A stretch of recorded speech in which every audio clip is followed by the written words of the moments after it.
अस्सलाम वालेकुम दोस्तों, मैं मोहम्मद रिजवान ख़ान एम ऑर्गेनिक्स। मैं आप तमाम दोस्तों का बेहद मशकूर हूँ। दोस्तों, अगर वीडियो मुकम्मल देखेंगे या बात मुकम्मल सुनेंगे तो आपको ए टू जेड रहनुमाई दे देंगे इसी वीडियो। अस्सलाम रहमतुल्लाह। आज हम रिजवान साहब हमारे साथ मौजूद हैं। हम चंद दिन पहले, बल्कि परसों, हम एक दिन छोड़ के पहले गुज़श्ता रोज़ हम रिजवान साहब के यहाँ गए थे। इनके बारे में सुना था कि इनके पास वर्मी कंपोस्टिंग का एक इनका अपना सेटअप है और ये उसको प्रमोट कर रहे हैं और उसकी अवेयरनेस के लिए काम कर रहे हैं। तो जब हम गए थे तो हम सिर्फ विज़िट करना चाह रहे थे कि ये क्या है, लेकिन वो एक मैजिकल सी प्लेस थी और उसने हम पे ऐसा असर किया कि वो उसी दिन हमारा कुछ समझ में आया कि ये क्यों ना इसको इनकॉर्पोरेट किया जाए, जो भी काम हम कर रहे हैं यहाँ पे पर्माकल्चर का। तो खैर, उससे आगाही तो मेरी पहले से थी, हमने वर्मी कंपोस्ट इस्तेमाल भी की हुई है। तो उस वजह से मैंने सोचा कि क्यों ना हम इसको इनकॉर्पोरेट करें अपने सिस्टम में भी, और उस पे हमने फिर रिक्वेस्ट की। और रिजवान साहब के हम शाकिर हैं कि इन्होंने वक्त निकाला और आज ये आए और हमें यहाँ पे इन्होंने गाइड किया उस पर। तो अब रिजवान साहब ख़ुद इस पे आपको थोड़ा सा इसके बारे में बताएंगे, ताकि वो शेयर करें आपसे कि ये क्या है और इसके फ़वाइद क्या हैं और हमें क्यों इसको अडॉप्ट करना चाहिए। अस्सलाम वालेकुम दोस्तों, मैं Mohammad Rizwan Khan M Organics vermi compost farming की जानिब से मैं आप तमाम दोस्तों का बेहद मशकूर हूँ या शुक्रिया अदा करता हूँ आपका कि आप अपना कीमती टाइम निकाल के ये वीडियो देख रहे हैं। दोस्तों, अगर वीडियो मुकम्मल देखेंगे या बात मुकम्मल सुनेंगे तो आपको ए टू जेड रहनुमाई दे देंगे इसी वीडियो में और शॉर्ट सी वीडियो में। सबसे पहले जो आपका डेयरी का वेस्टेज होता है ना वहीद भाई, जी जी बिल्कुल। वो हम ज़ाया कर देते हैं, नदी नालों में बहा देते हैं। हमने इसको बस ऐसे ही समझा है कि हमारे ये सर दर्द है, हम इसको फेंक दें जान या छुड़ाएं। पैसे दें, जान छुड़वाएं। जितनी भी डेरीज़ हैं हमारे, जितने भी अर्बन एरियाज़ में, तो इससे हम ब्लैक गोल्ड खाद या वर्मी कंपोस्ट खाद कैसे तैयार कर सकते हैं, जिसे अंग्रेज़ तो ब्लैक गोल्ड इसीलिए कहते हैं कि ये इसमें जितने भी पौधे को खुराकी ग़िज़ा चाहिए वो सारे के सारे इसमें अवेलेबल फॉर्म में पाए जाते हैं। प्लस इसमें कार्बन बहुत अच्छा होता है। 18-19 किस्म के जितने भी मैक्रो और माइक्रो न्यूट्रेंट है ना, वो सारे के सारे अवेलेबल फार्म में होते हैं।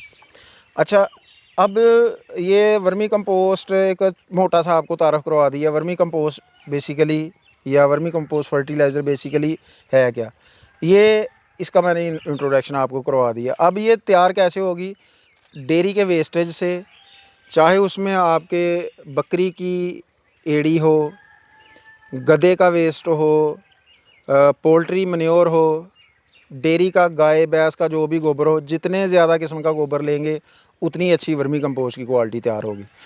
तो एक नंबर पे आपको गोबर चाहिए हर तरह का, और उसमें खुश्क पत्ते वास इस्तेमाल कर सकते हैं। उसमें आप पराली, गले सड़े पत्ते या भूसा, हर चीज़ गोबर में मिक्स कर सकते हैं। लेकिन वो 30, 40, 50% मुख्तलिफ रेशो है, किस तरह आपने कौन कौन सी कितनी चीज़ इस्तेमाल करनी है, वो अगर उसकी डिटेल में जाऊंगा तो वीडियो काफ़ी लंबी हो जाएगी। गोबर आपने ले लिया हर तरह का मिक्स, और उसके लिए आपको एक स्पेशल नस्ल का अर्थवर्म्स की नस्ल है, उसको रेड विगलर्स कहते हैं उर्फ आम में। आइसिनिया फटीडा उसका साइंसी नाम है, और ये बेसिकली कंपोस्टिंग वर्म है जो हमें ब्लैक गोल्ड खाद तैयार करके देता है। इसका काम क्या है वो मैं आपको बता दूं। इसने गोबर खाना होता है, जैसे कि शहद वाली मक्खी मुख्तलिफ़ पत्तियों का रस चूस के हमें शहद तैयार करके देती है, और रेशम वाला कीड़ा पत्ते खा के रेशम तैयार करके देता है। इसी तरह ये रेड विगलर जो असीनिया फटीडा है, इसने अपने आप को इसने गोबर को खाना होता है और अपने आप को डबल से ज़्यादा मल्टीप्लाई भी करना होता है। और जो गोबर खाता है ना, वो उसका एक्सट्रैक्ट निकालता है अपना, ये जैसे शहद की मक्खी और निकालती है। तो 100 केजी गोबर से हमें 40 से 45 केजी वर्मी कंपोस्ट या वर्मी कास्ट हमें मिलती है। तो बेसिकली ये 90 दिन से लेकर हम तो इसको 60 से 70 दिन में मैनेज करते हैं। नया बंदा जो है ना, कम से कम 90 दिन ले जाता है एक बेड मैच्योर होने को। तो बेसिकली इसके लिए हमें 4 फीट चौड़ा, 1.5 फुट सर्दियों में और गर्मियों में 1 फीट ऊंचा, और 30 फीट लंबा एक बेड लगाना होता है या सेपरेट 2 बेड लगाने होते हैं। यहाँ जो हमारा प्लान है, यहाँ पे हम 2 बेड लगाएंगे वर्मी कंपोस्टिंग के, 4 फीट चौड़े और 30-30 फीट लंबे। तो उसकी बाकी जब लगाएंगे बेड, उसकी वीडियो आपके साथ बाद में शेयर की जाएगी। फ़िलहाल ये इसका तारफ़ आप दोस्तों के साथ करवाया जा रहा है। तो बेड लगाने के लिए हमें पहले 10-15 दिन पुराना हमने गोबर लेना है, वो बिल्कुल फ्रेश गोबर नहीं लेना, और उसमें मॉइस्चर भी जो होना वो 50% तक वो अपने अंदर जज़ब करके रख सकता हो। और सब्ज़ के बाद जब हल्का सा ब्राउन या डार्क ब्राउन शेप में गोबर आ जाता है तो वो बेहतरीन रेड विगलर्स की खुराक होती है। इसमें रॉकेट साइंस ही सिर्फ यही है कि हमने ये गोबर जो इस्तेमाल करना है ना, वो किस तरह का करना है और रेड विगलर को कौन सा गोबर पसंद है। जब ये समझ आएंगे, हर बंदा नहीं समझ सकता, उस्ताद की ज़रूरत होती है हर फील्ड में। तो जो दोस्त हमसे गाइडलाइन लेते हैं या हमसे कंसल्टेंसी लेते हैं वो बिल्कुल फ्री है। और रेड विगलर्स बिल्कुल कीमतन होगा, वो तो पूरी दुनिया में कीमतन है। अगर आप अभी वहीद भाई घंटा पहले ही चेक कर रहे थे कि इंग्लैंड में उसका 1 किलो की प्राइस, 1 किलो की प्राइस कितनी थी? 14,000 रुपये थी पाकिस्तानी रुपये। तो पाकिस्तानी रुपीज़ में। तो अभी पाकिस्तान में वो अगर आपको 4,000 रुपये केजी मिल जाए तो वो आपके, एक तो एनवायरनमेंट की वहीद भाई बात कर रहे थे कि वो एनवायरनमेंट फ्रेंडली, यानी कि अपना अपने आप को इस एनवायरनमेंट में वो एडजस्ट हुए हुए हैं ऑलरेडी। उनको वो जो बड़ा एक शौक है कि वो एक डिफरेंट एनवायरनमेंट से आके इस एनवायरनमेंट में जब जानवर आता है तो वो स्ट्रेस में आता है। हाँ, तो वो नहीं होता, आपको यहाँ से मिल जाए। और किलो में अगर अडल्ट रेड विगलर्स हो तो वो 1500 प्लस होता है, अगर उसमें अंडा बच्चा होगा तो फिर 2000 प्लस होगा। तो जो बेड हमने 4x30 का बनाया है, उसके ऊपर गोबर डाल दिया और फिर गोबर डालने के बाद उसको कबर की तरह की हमने शेप दे देनी है। शेप देने के बाद फिर ऊपर हमने उसके ऊपर रेड विगलर्स डालना है। तो 30 फीट लंबा बेड है, 2 30-30 फीट लंबे बेड हैं, तो टोटल 4x30 के 2 बेड हैं तो 60 फीट बेड हो गया। तो 60 फीट बेड में 60 केजी हमारा रेड विगलर्स डलेगा।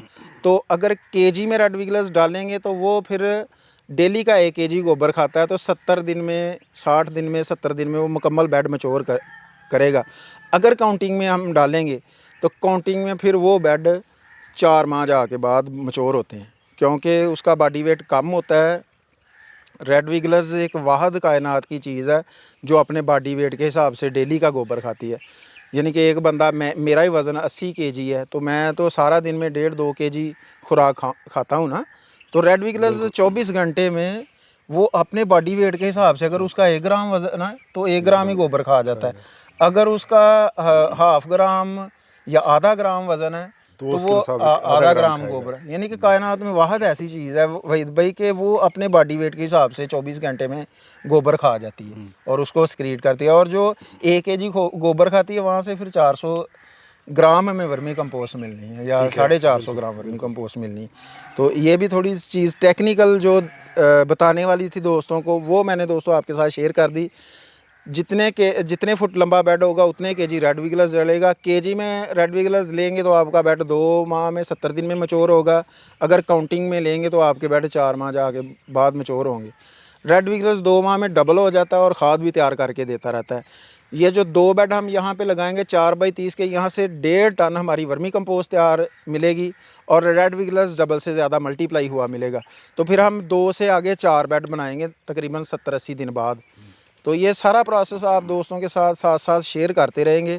फ़िलहाल आपको एक आगाही मैसेज या अवेयरनेस के लिए आपको बताना था कि ये बेसिकली पाकिस्तान में ये बिज़नेस आइडिया कैसा है और इसको हमें अडॉप्ट करना चाहिए या इस पे हमें ये फर्टिलाइज़र हमें तैयार करना चाहिए या नहीं, इसके क्या फ़ायदे हैं। बाकी मेरा यूट्यूब चैनल का नाम है MR organic vermi compost farming. हम वैसे लिंक में वो शेयर भी करेंगे। हाँ, तो वो वहीद भाई लिंक में शेयर कर देंगे। अगर आपने चैनल को विज़िट करके वहाँ से इन्फॉर्मेशन लेनी है तो वो या व्हाट्सअप नंबर पर रब्ता करें। मैं टोटल जो वीडियोज़ के लिंक हैं वो भी दोस्तों को शेयर कर देता हूँ जो दोस्त रब्ता करते हैं।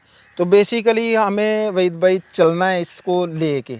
एक तो हमने ये जो आपका सारा सिस्टम देखा परमा कल्चर वाला, टोटली नेचुरल ऑर्गेनिक तरीके से आप टोटली फूड अपना, मीट, गोश्त, मुर्गियाँ आपकी, बत्तख वगैरह आपने बड़ी छोटी रखी हुई हैं, आपके यहाँ पे जो छतरे, अंडे, हाँ, गोश्त, दूध, गोश्त, डेयरी भी दूध, आपकी, सब्जी, दूध, फल, सब्जी, फल, हर अल्हम्दुलिल्लाह। चीज़ जो है ना आपकी टोटली ऑर्गेनिक है। मुझे देख के बेहद खुशी हुई है कि अल्हम्दुलिल्लाह मेरा भी यही प्लान है कि मैं अपने फार्म पे सारे फ्रूट ट्रीज़ लगाने हैं, फल वाले दरख्त लगाने हैं, ताकि जब भी कोई मेरे फार्म पे आए तो 12 माह में कोई ना कोई फल वहाँ पे चलता हो। बिल्कुल तो इंशाल्लाह। बातें दोस्तों आपके साथ काफ़ी हो गई। ऑर्गेनिक के बहुत ज़्यादा फ़ायदे हैं, जो हम ये सिर्फ फलों या सब्जियों के लिए नहीं, आप गंदम, मूंजी, दान, मकई, हर चीज़ जहाँ जहाँ पे आप केमिकल फर्टिलाइज़र इस्तेमाल करते हैं, वहाँ वहाँ पे आपने ये खाद आप इस्तेमाल करके तो बहुत अच्छा फ़ायदा ले सकते हैं। आपने ये जो सिर्फ मुख्तलिफ़ फसलों में मुख्तलिफ डाली जाती है, किसी में टन डाली जाती है, किसी में 1.5 टन डाली जाती है, किसी में 2 टन डाली जाती है। तो ये फसलों में भी इस्तेमाल कर सकते हैं, अपने फ्रूट ट्रीज़ में भी, टनल में भी, घर किचन के अंदर, गार्डनिंग, गार्डन के अंदर, हाँ, घर बिल्कुल के किचन गार्डन, फूलों के फूल लगाए हुए हैं, हाँ, क्यारियाँ उसमें लगाई, भी क्योंकि इसने एनर्जी देनी है। बेशक। आपके जो आपकी, जैसे रिजवान साहब ने थोड़ी देर पहले तज़किरा किया, अवेलेबल न्यूट्रिएंट्स जो जी, हैं, जी। मैं बेशुमार पाकिस्तानी चैनल देखता हूँ जिसमें वो बता रहे होते हैं कि आप ये अंडे के छिलके मिक्स करके तो ज़मीन में बस गोडी कर दें तो फिर देखें क्या है। अब हम ये रियलाइज़ ही नहीं करते कि वो अंडे का छिलका प्लांट को कैसे मिलेगा। बिल्कुल, वो बिल्कुल। प्लांट को नहीं मिल, वो नहीं मिल प्लांट के लिए उसके मुयस्सर नहीं है, अवेलेबल नहीं है। वो ऐसे अवेलेबल उस वक्त होगा जब उसको कोई कीड़ा खा के एक्सक्रीट करेगा, उसके माइक्रोब, फुजलात में से जो एनर्जी है वो उसे लेनी है। बिल्कुल ऐसे और वो अंडे का छिलका 3 से 4 साल लेगा डिकम्पोज होने के लिए। ऐसे इसी तरह से आप देखेंगे लोगों को हल्दी डाल रहे हैं, उसी तरह से लोग बेशुमार ऐसी चीज़ें हम देखते हैं। और मुझे हैरत होती है कि कोई भी नीचे ये पूछने वाला नहीं होता कि यार ये कैसे यकदम बदल देगा पौधे को, क्योंकि नहीं, पौधा तो इसको, अंडे के छिलके को पौधा क्या करेगा। आप तो टेक ही नहीं वो, करते। इसलिए हमें ये वर्म्स की ज़रूरत है कि वो उसको कंज्यूम करके उसको उस फॉर्म में लेके आते हैं जो हमारे डायरेक्ट प्लांट्स पौधे के को लिए जो है ऐसे वो, जिससे वो न्यूट्रिएंट ले सकते हैं। ऐसे तो ऐसे बहुत अच्छे तरीके से आपने एक्सप्लेन किया इंशाल्लाह। और बिल्कुल ऐसे ही जैसे रिजवान साहब ने कहा है, इंशाल्लाह जब ये बेड तैयार करेंगे उसकी भी वीडियो, और फिर जब रिजवान साहब उसको सेटअप करेंगे तो उसकी भी वीडियो इंशाल्लाह आपके साथ शेयर करेंगे। इंशाल्लाह। जो लोग इंटरेस्टेड हैं, stay in touch, stay link to the channel. Rizwan साहब के चैनल का मैं नीचे हम उसका शेयर करेंगे आपके साथ लिंक, आप उसको देखें, इनसे रब्ता करें। अगर किसी को कंपोस्ट चाहिए हो, मैं ख़ुद जब मैं गया था मैंने आपको बताया कि मैं काफ़ी इंस्पायर्ड हुआ था, बहुत अच्छा, बड़े अच्छे तरीके से ये कर रहे हैं। कंपोस्ट मुझे बहुत अच्छी लगी थी इंशाल्लाह, इसीलिए फिर इनसे रब्ता करके इसी वजह से हमने इन्हीं से रब्ता किया ताकि यही हमें सेटअप कर दें, क्योंकि इनका सेटअप काफ़ी तसल्ली बख्श था। तो इंशाल्लाह अल्लाह इनको बरकत दे। और थैंक यू। हम थोड़ा थोड़ा करके बस अपनी इकॉनमी को टर्न अराउंड करना चाह रहे हैं। जो भी इंशाल्लाह, थोड़ी थोड़ी हम हेल्प एक दूसरे की कर सकते हैं कि उसमें जो फ्रॉड्स हैं वो ना हों, और बेशक, एक दूसरे को बिल्ड करें। इंशाल्लाह तो एक दूसरे की इंशाल्लाह मदद करनी है। मेरे ताई जितनी भी कोशिश होगी, मैं अपने दोस्त या चाहने वाले या जो मुझसे रब्ता करते हैं, मैं बिल्कुल करता हूँ इंशाल्लाह। अब वीडियो लंबी होती जा रही है, आप दोस्तों से इजाज़त चाहेंगे। इंशाल्लाह फी अल्लाह अमान आपको और हमारा हामी नासर हो। अल्लाह। आमीन आमीन। किसान जिंदाबाद, पाकिस्तान सलाम पाइंदाबाद। रहमतुल्लाह, सलाम अलैकुम।